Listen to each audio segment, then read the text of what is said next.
하나님이 자기 형상 곧 하나님의 형상대로 사람을 창조하시되 남자와 여자를 창조하시고 하나님이 그들에게 복을 주시며 하나님이 그들에게 이르시되 생육하고 번성하여 땅에 충만하라. 땅을 정복하라. 바다의 물고기와 하늘의 새와 땅에 움직이는 모든 생물을 다스리라 하시니라. 아멘. 제가 기도하겠습니다. 만왕의 왕 되시고 창조주가 되시며 우리의 구원자가 되시는 하나님 너무나 감사합니다. 이 귀한 시간 주 여호와 하나님 아버지 앞에 말씀을 들고 아버지 주님의 귀한 강단에서 말씀을 선포할 때에 전하는 입술을 겸손케 하여 주시며 듣는 그 귀와 그 마음이 하나님 앞에 겸손케 될 수 있도록 이 시간 우리의 마음을 붙잡아 주옵소서.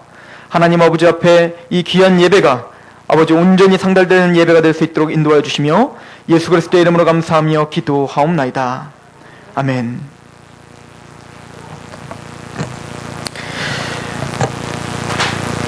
오늘 설교의 제목은 정복하고 다스리라 라고 하는 말씀이에요. 여러분들 모든 삶 가운데 정복하고 다스리는 왕권이 회복되시길 소망합니다. 뭘 다스리냔 말입니다. 뭘 정복해야 된다는 얘기예요. 하나님은 천지를 창조하시고 인간을 만드셨습니다. 하나님이 인간을 만드실 때 하나님의 형상대로 창조를 하셨다라고 오늘 선포를 하세요. 아담을 만드시고 하와를 만드실 때 다른 동물과는 다르게 하나님의 형상대로 창조했다고 말하고 있어요. 그 하나님의 형상을 이야기하자면 너무너무 길지만 그 하나 대표적인 예를 든다면 하나님의 형상이라는 말은 형상이라는 단어는 쩔렘이라는 단어인데 동상이라는 뜻이에요. 동상. 무슨 얘기냐면 여러분들이 어느 학교에 가면 이순신 장군 동상이 있어요. 뭐 유관순 누나 동상이 있단 말입니다. 세종대왕 동상이 있단 말이에요. 근데 그 동상은 세종대왕이 아니고 그 동상은 이순신 장군이 아니에요. 그러나 우리는 그 동상을 통해서 누구를 봅니까?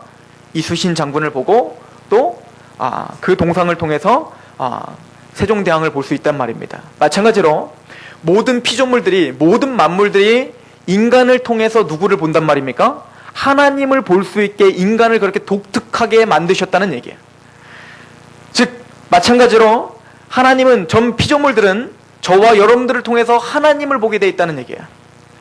그게 하나님의 형상이었고 그 하나님의 형상을 갖고 있는 하나님의 사람들에게 축복을 했습니다. 하나님은 인간을 만드시고 제일 먼저 하셨던 게 뭐라고요? 축복이에요. 복입니다. 하나님은 복 주시기를 원하시고 가장 좋은 길로 인도하시길 원하시며 가장 선한 길로, 가장 완벽한 길로 인도하시기를 원하시는 분입니다.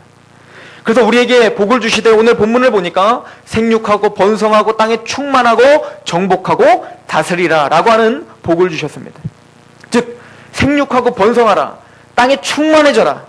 너희들이 땅끝까지 이르러 충만해져서 마침내는 정복하고 어떻게 하라? 다스려라.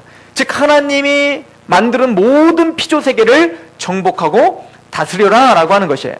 여기서 정복하라고 하는 것은 파괴하고 그것들을 압제하고 그것들을 모든 것을 내 것으로 소유로 삼고 이런 말이 아니라 정복하고 다스리라는 얘기는 관리하라는 뜻이에요. 무슨 얘기라고요?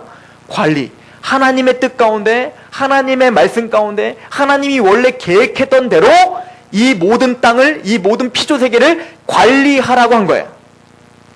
그런데 오늘날 우리 인간들은 하나님의 그 원래 뜻대로 이 피조세계를 관리하고 있습니까? 잘 관리하고 있습니까? 우리 인간들이 뭔가를 개발하고 뭔가를 자기의 모든 지혜를 들어서 과학이 발달해서 댐을 짓고 도로를 만들고 여러 가지를 만들면 만들수록 이 지구는 관리가 됩니까? 아니면 파괴가 됩니까? 우리는 지금 파괴가 되고 있는 것을 현실 가운데 살고 있습니다. 지구온난화가 시작됐고 여러분들이 지진과 기근과 이 모든 것들이 많은 부분 인간들이 모든 하나님이 만들어놓은 창조세계를 파괴하고 있기 때문에 그래요. 즉 하나님이 원래 우리에게 맡겨주셨던 관리하라고 하는 정복하고 다스리라고 하는 그 말씀을 제대로 이행하지 못하고 있기 때문에 우리는 그 열매를 먹고 살고 있는 거죠. 우리 때까지는 그래도 괜찮은 것 같은데 올해는 엄청 더웠는데 내년에는 더 더울 것이고 내후년에는 더 더울 것이고 그 후년에는 더 더울 것이고 하준이가 걱정이에요.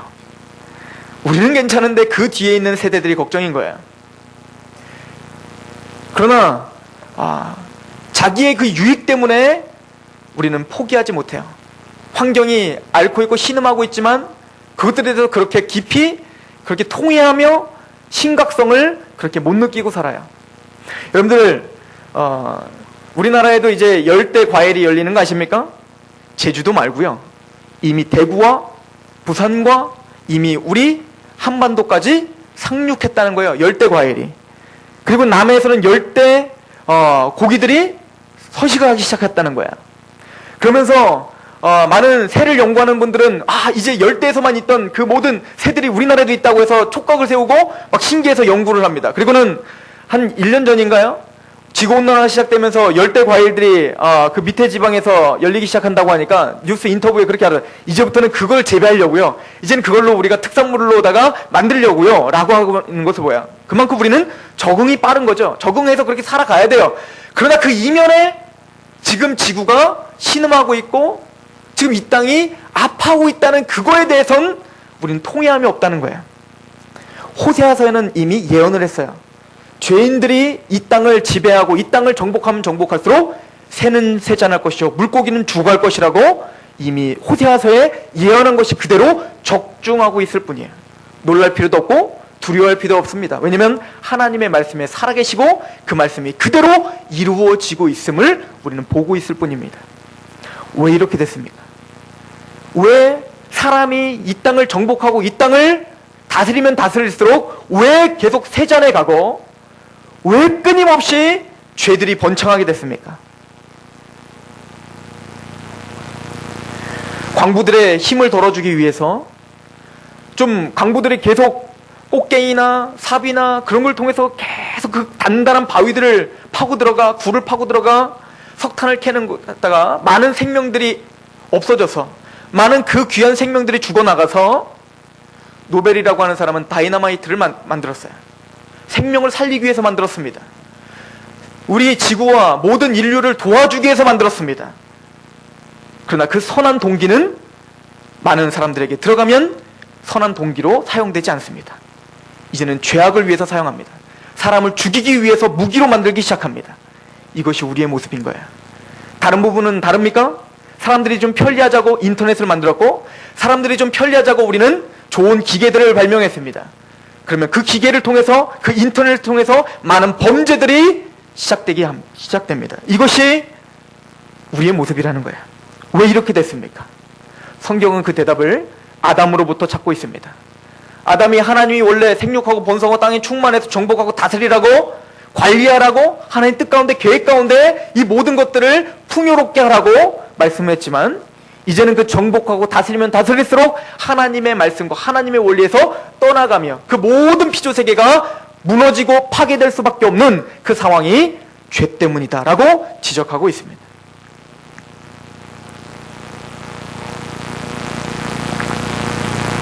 창세기에 보면 창세기 3장에 보면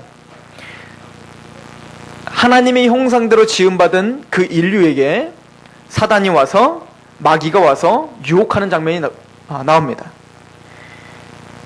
하나님께서 이 선악과를 먹지 말라고 했느냐? 이 모든 동산의 모든 것을 먹지만 동산 중앙에 있는 선악과는 먹지 말라고 했느냐? 그것은 말 그대로 선과 악을 구별할 수 있고 지혜를 주는 과일인데 하나님이 그것을 먹지 말라고 한 것은 혹시 너희들이 그것을 먹을 때 하나님과 같이 지혜롭게 될까봐 너희들을 다스리지 못할까봐 하나님이 너희를 속인 것이다. 하나님 너희의 행복을 빼앗아 가시는 분이다. 하나님 너희가 누려야 될 그 행복과 그 기쁨을 빼앗아 가시는 분이다. 네가 쟁취하라.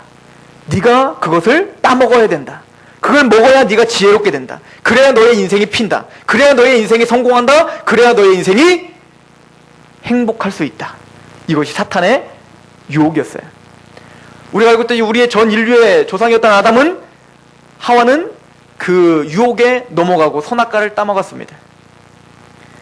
그것은 죄였고 그리고는 그때부터는 모든 인간들은 모든 생각과 모든 감정, 내 생각이 우선이에요. 모든 선과 악은 내가 판단하는 거야. 아무리 법이 있고 아무리 공의가 있다고 이야기하더라도 많은 사람들은 아니라는 거야. 내 감정이 맞고 내가 행복하면 그게 선이고 내가 힘들고 내가 고난이 닥치면 그거는 악이라는 거예요.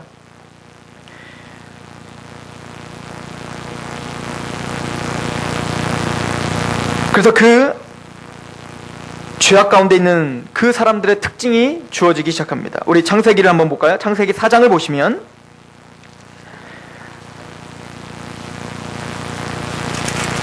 아담 이후에 특별히 죄인인 가인은 자기 스스로 지혜 있다 생각하여 하나님 앞에 예배를 드리지만 아벨과 가인이 똑같은 제사를 드려요. 아벨은 양을 통해서 제사를 드리고 가인은 곡식을 통해서 하나님께 제사를 드립니다. 그런데 하나님께서는 아벨의 제사는 받아주시고 가인의 제사는 받지 않아주십니다.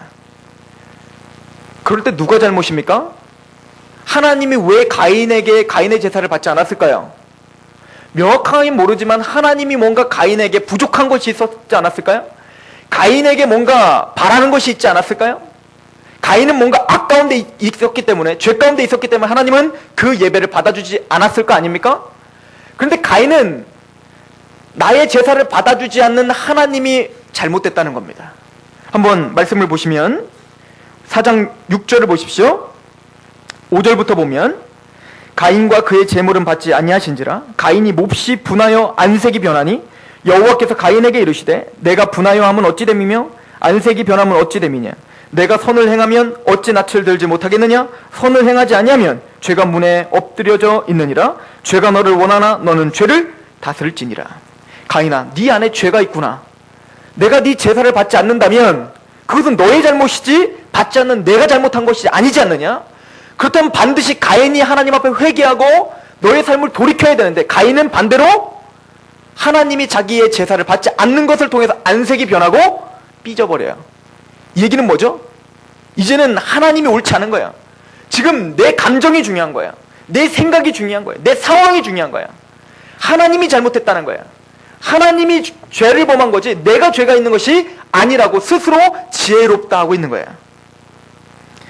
이 사람들의 특징이 뭡니까? 가인 자손들의 특징이 있어요. 우리 4장 16절을 보면 이렇게 말을 합니다. 4장 16절을 보시면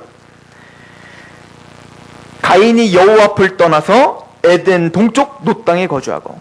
이 사람들의 특징은 뭐라고요? 이제는 그 죄인들은 하나님을 떠나서 살길 원해요.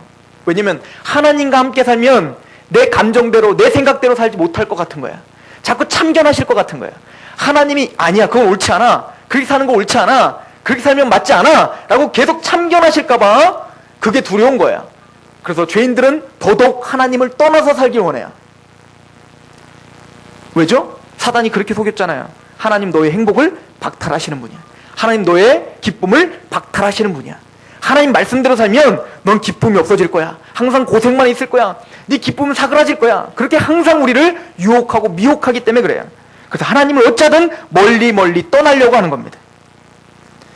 그리고 어떻게 합니까? 4장 17절에 보면 아내와 동침함에 그가 임신하여 에녹을 낳은지라 가인이 성을 쌓고 그의 아들의 이름으로 이름을 에녹이라 하였다. 이 얘기는 무슨 얘기죠? 지금처럼 경복궁, 창덕궁 이렇게 성들이 많은 시대가 아니에요. 이 시대는 성이라는 것이 한 번도 쌓아지지 않은 시대입니다. 그런데 최초로 그 하나님을 떠난 그 가인이 성을 쌓았어요. 성을 쌓고 그 성의 이름을 뭘로 짓는다고요? 자기 아들 에녹이라 이름을 짓는 겁니다. 즉 제가 성을 기가 막히게 짓고 그 성의 이름을 하준이라고 짓는 거야. 그럼 많은 사람들이 와, 이 성 진짜 멋있다. 도대체 이 성은 도대체 누가 썼냐? 야, 이 성 너무너무 멋있다. 누가 이렇게 썼지? 근데 이 성의 이름이 하준이래. 하준. 누구의 이름이 영광이 돌려집니까? 하준이의 이름. 사람의 이름. 내가 뭔가 하고 내가 칭찬받기 원하고 모든 영광을 내가 받길 원하는 거예요. 하나님께 영광을 돌리고 싶지 않습니다. 내가 잘 되고 싶고 내가 성공하고 싶고 내가 돈 많이 벌고 싶고 그래서 뭐 하자는 겁니까? 많은 사람들이 모두가 다 나를 칭송을 하기 원하는 거예요.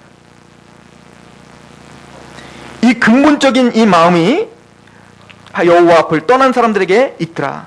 그리고는 이 근본적으로 내가 높아지고자 하는 사람들이 문화라는 걸 만들어요. 문화.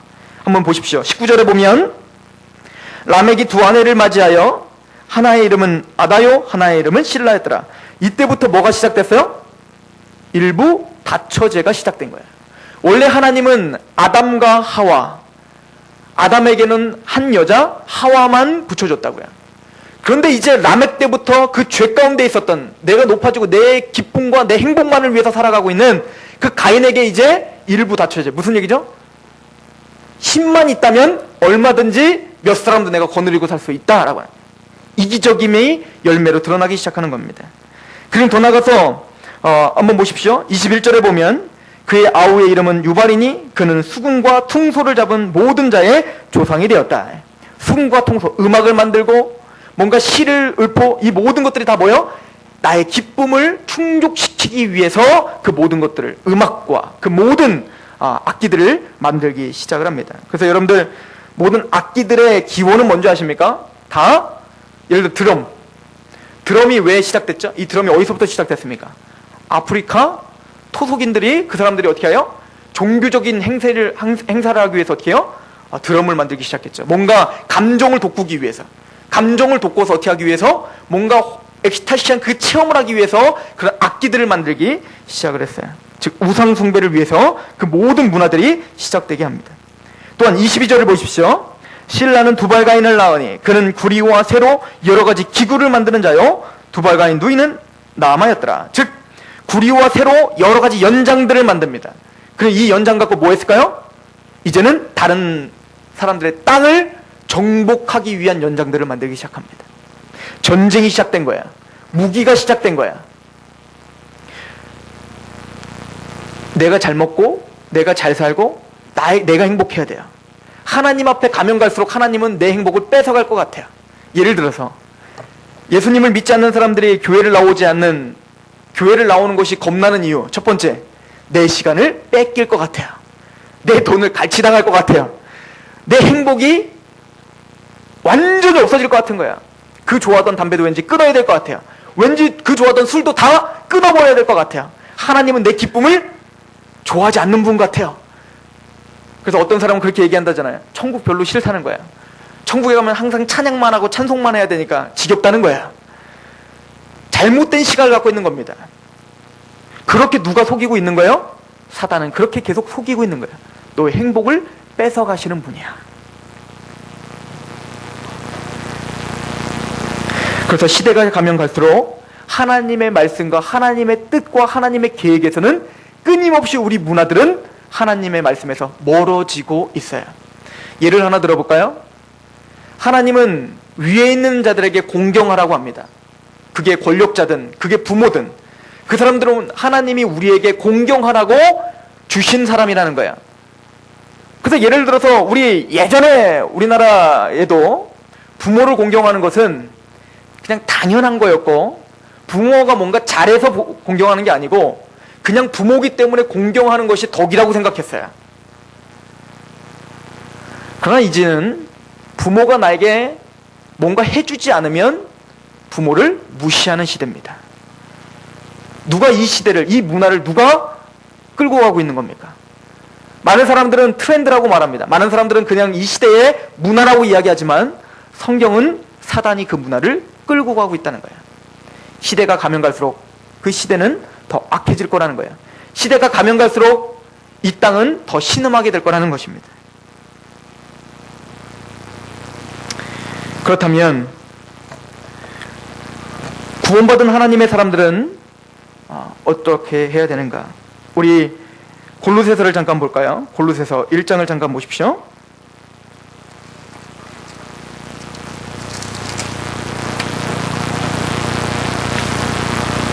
1장 우리 13절에서 14절 말씀인데요. 우리 같이 한번 읽어보도록 하겠습니다. 시작. 그가 우리를 흑암의 권세에서 건져내사 그의 사랑의 아들의 나라로 옮기셨으니 그 아들 안에서 우리가 속량 곧 죄사함을 얻었도다. 우리는 예수 그리스도를 믿고 있는 사람이고 예수님이 우리의 모든 죄에서 해방시켜 주심을 믿는 사람들이에요. 그래서 우리의 모든 죄들을 예수님이 십자가에서 구속해 주셨어요. 그래서 우리에게 이루어진 일이 뭡니까? 그가 우리를 흑암의 권세에서 건져 내어주셨다는 거예요. 사단의 그 속임에서, 사단의 그 유혹에서 우리는 건져진 자라는 거야. 그리고는 우리는 이제 하나님의 말씀을 그대로 믿고 있는 사람이에요. 진짜 복이 뭔지 아는 사람인 거예요. 진짜 하나님의 원리가 뭔지 아는 사람이라는 겁니다. 로마서 14장 7절에서 8절을 보면 우리가 살아도 주를 위하여 살고 죽어도 주를 위하여 죽나니 그러므로 사나 죽으나 주의 것이로다. 즉 예수 그리스도가 하신 말씀, 그 말씀대로 사는 것이 우리에게 진짜 복이라는 걸 진짜 아는 사람이에요.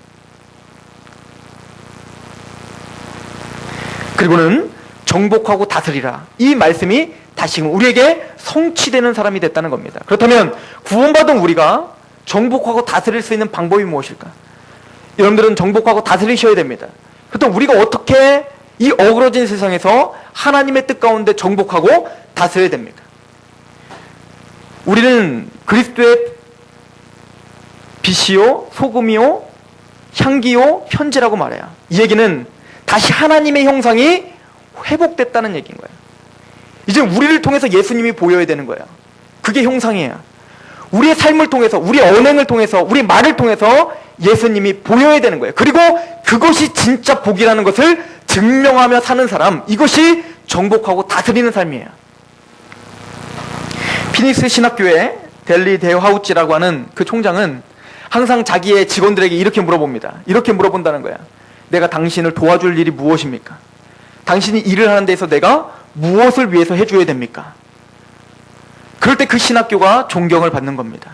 무슨 얘기냐면 우리 기독교적 세계관이라는 건, 정복하고 다스리라고 하는 것은 우리가 배우는 이 성경의 모든 원리들이 주일학교 때 성경 퀴즈 대회 때 맞추는 도구가 아니라 실질적으로 내가 살아가는데 실제적인 도움이 되고, 지금 당장은 손해를 보는 것 같지만 하나님이 주신 이 원리대로 살면 반드시 성공하고 반드시 승리할 수밖에 없다는 확신이 있는 사람, 이 사람이 정복하고 다스릴 수 있는 사람이라는 거예요. 교회를 나가라고 말합니다. 자녀들에게 교회를 나가라. 교회 안 나가면 안 돼. 그리고 엄마 무서워서 교회를 나오게 만듭니다. 거기까지는 좋은데 부부관계나 그 삶이 전혀 성경적이지 않다면 그 아이들은 좋은 신앙을 가질 수 없어요. 그 가정을 진짜 좋은 신앙과 승리하는 위대한 가정으로 만들기 위해선 교회를 나오라는 압박관념과 동시에 뭡니까? 그 부부가 하나님의 원리대로 서로 존중해줘야 돼요. 그래야 그 자녀들이 좋은 신앙을 가질 수 있다는 얘기예요. 이것이 가정을 하나님의 뜻 가운데 정복하고 다스릴 수 있는 사람의 특징입니다. 제가 오늘 한 책을 보니까 위대한 어떠한 목회자가 쓴 책인데, 그 책에 보면 불신자에 대한 이야기를 해요. 불신자는 두 가지 불신자가 있다는 거예요. 첫 번째 불신자는 하나님을 인정하지 않고 하나님은 나의 인생의 주인이 아니라고 선포하는 불신자예요. 그리고는 자기의 인생을 자기 마음대로 살아가고 있는 불신자예요. 두 번째 불신자가 있다는 거예요. 이 두 번째 불신자가 더 위험한데, 두 번째 불신자는 입으로는 하나님을 시인하고 예수님을 시인하지만 하나님의 주재권도 인정하지 않고 자기의 삶을 자기 마음대로 살고 있는 불신자라는 거예요. 아니 그게 왜 불신자입니까? 왜 그 사람이, 이 두 사람이 똑같습니까? 근데 그 사람은 똑같다는 거예요. 예를 들어서 제가 이문경 집사님 차를 제가 소유하고 있는 거예요. 이문경 집사님 차인데 제가 그러는 겁니다. 갑자기 이 차는 당신 차가 아닙니다. 타려고 타지 마십시오. 건들지 마십시오. 건들면 안 됩니다. 이건 당신 차가 아니니까 이건 내 차입니다. 얼마나 기가 막힙니까? 이게 첫 번째 불신자의 태도입니다. 두 번째 불신자는 이런 것 같아요. 이거는 당신의 차가 맞습니다. 이건 이문경 집사님 차입니다. 그러나 당신은 탈 수 없습니다. 당신은 만질 수도 없습니다. 뭐가 다르죠? 똑같은 거야. 그런데 너무 재밌게 우리 구원받았고 예수 그리스도를 믿고 있는 하나님의 사람들이 입으로는 예수님을 믿고 있다고 말하지만 그 삶은 전혀 하나님의 원리대로 살지 않고 있는 불신자들이 많다는 거예요. 이게 너무 과장된 이야기입니까? 아니면 현실입니까? 우리 시편 1편을 보겠습니다.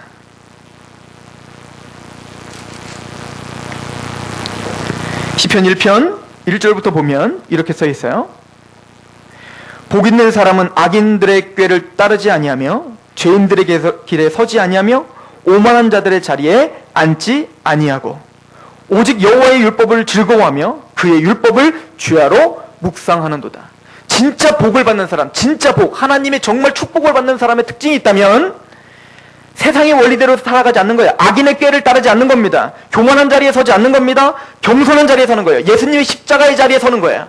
그리고는 하나님의 말씀을 주야로 묵상하고 그 묵상을 한 원리대로 살려고 몸부림치는 사람이 진짜 복 있는 사람이라는 거예요. 3절을 보십시오. 그는 시냇가에 심은 나무가 철을 따라 열매를 맺으며 그 잎사귀가 마르지 아니함 같으니 그가 하는 모든 일에 다 형통한다. 진짜 복, 진짜 위대한 가정, 진짜 위대한 교회, 진짜 위대한 성도, 진짜 정복과 다스릴 수 있는 성도는 하나님의 말씀의 원리대로 그대로 살려가려고 하는 사람이 마침내는 성공하더라는 거예요. 그런데 끊임없이 사단은 우리에게 어떻게 속인다고요? 아니야. 그렇게 살면 네가 불행해. 그렇게 살면 너 돈 못 모아. 그렇게 살면 그 사람들이, 많은 사람들은 너를 무시하게 될 거야. 그런데 하나님은 오른뺨을 맞으면 맨뺨을 돌려대라고 말하고, 꿔달라고 하는데 꿔주고, 또 하나님의 뜻 가운데 마음에 안 드는 상사랄지라도 그를 존경하고, 마음에 안 드는 부인일지라도 그를 사랑하고, 마음에 안 드는 남편일지라도 그를 존중하고. 지금 당장 내가 지는 것 같아요. 마음에도 안 들고 항상 내 마음을 후벼 파는 그런 아내가 있을 때 그 아내를 그냥 사랑한다라고 하고 내가 한불 꺾어서 들어가면 내가 지금 지는 것 같아요. 그런데 그것이 마침내 승리하게 하고 마침내 그 사람을 변화시키는 능력이라고 성경이 이야기하는데 항상 그 문턱에서 막히는 거예요. 왜요? 아니야, 그건 실패자야. 그러나 구원받았다는 건 이것이 진짜 복이라고 확신하는 삶이에요. 4절을 보십시오. 시편 1편 4절. 악인들은 그렇지 아니하며 오직 바람에 나는 겨와 같도다. 그러므로 악인들은 심판을 견디지 못하며 죄인들이 의인들의 모임에 들지 못하리로다. 바람에 나는 겨와 같아요. 굉장히 가벼운 삶인 것 같아요. 기쁜 삶인 것 같아요. 흥분된 삶인 것 같아요. 그러나 그 안에는 텅텅 벼버린 삶이라는 거예요. 마침내는 하나님의 심판을 받을 삶이라는 거예요.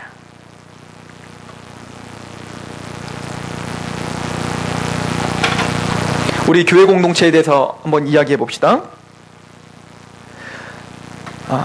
교회가 성장하려면, 교회가 부흥하려면 어떻게 해야 될까요?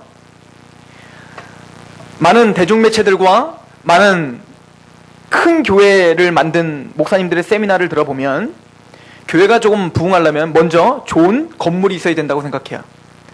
그리고 좋은 건물을 짓고 좀 부담이 가더라도 좋은 건물을 지어서 카페를 꼭 요즘에 1층에다 만들어야 된다고 생각하는 거예요. 카페를 만들고 좀 여러 가지 프로그램들을 해야 된다고 생각해요. 당진에 가면 애기 엄마들이 밥만 주면 개떼처럼 몰려든다는 소식이 있어요. 그렇게 뭔가 기가 막힌 세미나들을 통해서 그렇게 지금 놀고 먹고 있는 그 부녀자들을 다 끌어모을 수 있는 뭔가 기가 막힌 세미나들을 계속 우리는 개발해야 된다고 생각해요. 그럼 부흥한다는 거야. 그럼 사람들이 몰려든다는 거야. 실질적으로 그렇게 몰려드는 교회들이 많이 있겠죠. 그러나 그 교회는 몰려드는 거지 위대한 교회와 하나님의 복음이 진짜 역사하는 교회는 아니에요. 그럼 반대로 한번 이렇게 해봅시다. 또 프란세스 셰퍼라고 하는 사람이 있습니다. 그 사람은 웨스트민스터 신학교에서 박사학위까지 받은 석학이에요. 많은 사람들이 그 사람에게 신학대학 교수를 초빙하고 큰 교회에서도 초빙을 했어요. 근데 그 사람은 하나님의 원리대로 살기를 소망했어요. 그래서 그 모든 것들을 십자가로 자기 욕심을 죽이는 것이라고 생각하고 그것을 포기하고 스위스의 가장 시골로 들어갔어요. 그리고 그곳에서 하나님의 말씀, 자기의 가정을 하나님의 뜻대로 세우는 것이 하나님의 원리라고 생각했어요. 목회자라면 마땅히 하나님의 자녀들과 하나님의 가정을 세우는 것이 먼저라고 생각했어요. 그리고는 자녀들과 그 가정을 말씀으로 양육하기 시작했어요. 그리고는 그 멀리서 그 자녀의 친구들이 오기 시작했어요. 친구들이 와서 같이 있을 때 하나님의 말씀을 전해줬어요. 그리고는 그 자녀들이 변화되기 시작했어요. 그 자녀들 친구들이 와서 변화가 되는 거예요. 공동체를 경험하는 거예요. 왔더니 그 헌신을 해요. 자기들을 위해서 먹을 것을 주고 자기들 필요를 채워주고 말씀을 채워주는 겁니다. 그럼 그 자녀들이 밖에 나가서 소문을 내기 시작했어요. 저 산 너머에 가면 꼭 흰색 염소 수염을 다른 어떤 할아버지가 있는데 그분이 너의 모든 궁금증들을 다 해결해 줄 수 있어. 거기 가면 먹을 것도 많이 줘. 거기 가면 참 사랑이 있어. 그리고 사람들이 한두 명 오기 시작합니다. 그리고 지금은 전 세계적인 나루시 공동체가 됐어요. 여러분들, 우리 교회가 성장하길 바라요. 그러나 우리 교회 성장이 세속적인 성장이 아니길 소망합니다. 하나님의 원리대로 성장하길 소망합니다. 그냥 우리 교인들끼리 하나님의 말씀을 통해서 끊임없는 기쁨을 충만하게 받기를 소망합니다. 그리고 우리 교회에 들어오는 소외된 자들이 와서 가족의 공동체의 느낌을 받기를 원합니다. 이곳에 와서 정말 사랑을 받기 원합니다. 성경에 서로 사랑하라고 했으니 그냥 좀 받아주고, 그냥 좀 어떤 사람도 편견 없이 그냥 받아주고 사랑하는 공동체가 되길 원해요. 그래서 그냥 소문이 나길 소망합니다. 여러분들, 로마인들이 초대교회에 대한 보고서가 있어요. 로마인들이 초대교회를 핍박하면서도 끊임없이 그 교회가 확장하고 부흥하는 걸 보면서 기가 막힌 겁니다. 그리고 왕에게 보고서를 보낼 때 이렇게 보고서를 보냅니다. 그들은 예수라고 하는 사람을 하나님이라고 믿고 자기들끼리 지극히 지독하게 사랑하는 공동체입니다. 그 사랑의 공동체가 그 로마를 무너뜨린 거예요. 여러분, 우리의 삶에 정말 이런 정복하고 다스리는 놀라운 역사가 있길 소망합니다. 여러분들의 가정이 하나님의 말씀으로 살 때 진짜 능력이 나타난다는 확신이 있길 소망합니다. 신용카드를 받으세요. 이게 무슨 얘기냐면, 저는 하준이에게 지금 신용카드를 주지 못합니다. 당연히 못 주죠. 다 잘라버릴 거야. 다 부러뜨려버릴 거야. 그 아이가 조금 성장한다고 해도 그 아이에게 신용카드를 전 줄 수 없어요. 제가 마음에 안 드는 것만 살 것 같거든요. 그런데 그 아이가 성장하고 그 아이가 내 마음을 알고 내 뜻대로 잘 살고 있는 것을 볼 때 저는 그 아이에게 신용카드를 맡길 거예요. 왜요? 그 아이가 무엇을 긁든 나의 마음에 흡족한 것을 할 것이 분명하기 때문에 그래요. 이 교회가, 또 여러분들이 하나님 앞에 그런 신용카드를 받는 자가 되길 소망합니다. 하나님 앞에 뭔가를 외치지 않아도 하나님은 여러분들에게 부어주시길 원해요. 왜냐면 여러분들이 하는 것마다 하나님을 사랑해서 하는 것이 되길 원해요. 여러분들이 하는 것마다 하나님의 말씀대로 살고자 하는 그 열망함과 그 기쁨이 여러분들에게 충만할 때 하나님도 여러분들에게 힘을 주실 수밖에 없어요. 돈을 주실 수밖에 없어요. 여러분들에게 권력을 주실 수밖에 없어요. 왜요? 하나님에게 여러분들에게 힘을 주면 줄수록 하나님의 계획이 성취되기 때문에. 여러분들에게 돈을 주시면 주실수록 하나님의 능력이 선포되기 때문에 그래요. 그런데 하나님은 아담과 하와가 죄를 범하고 하나님의 오만한 자리에 서고 악인의 꾀에 설 때 하나님은 그 정복하고 다스리는 권세를 뺏어갈 수밖에 없어요. 여러분들의 삶 가운데 정복하고 다스리며 승리하는 삶을 살길 원합니다. 그러기 위해서는 내가 어떤 사람이냐가 중요합니다. 여러분들이 구원받은 하나님의 사람으로서 말씀을 정말 믿고 그 말씀대로 실천하는 그런 귀한 하나님의 성도들이 되길 소망합니다. 기도하겠습니다.